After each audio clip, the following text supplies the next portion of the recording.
Mga kapuso, ang Marso po ay Fire Prevention Month at abot-abot ang paalala ng otoridad sa publiko para makaiwas sa sunog, lalo na't nagsisimula raw dumami ang mga insidente nito sa tuwing sasapit ang tag-init. Ang mainat na balita hatid ni Trisha Zafra.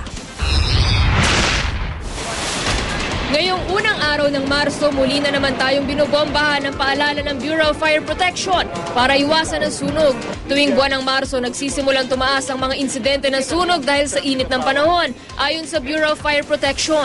Sa Metro Manila halimbawa, kung saan may pinakamaraming sunog ang naitatala sa buong Pilipinas noong taong 2010. Mula 550 na sunog ng Pebrero, tumaas ito sa 556 pagdating ng Marso. Noong 2011 naman, mula 352 recorded fire incidents ng February, tumaas ito sa 381 pagdating ng March. Ngayong taon, mula January hanggang February 29, 436 na sunog na ang naitatala sa Metro Manila. Base sa pag-aaral ng ahensya, kadalasang nagsisimula ang sunog sa mga electrical connection, electrical appliances, at electrical machineries.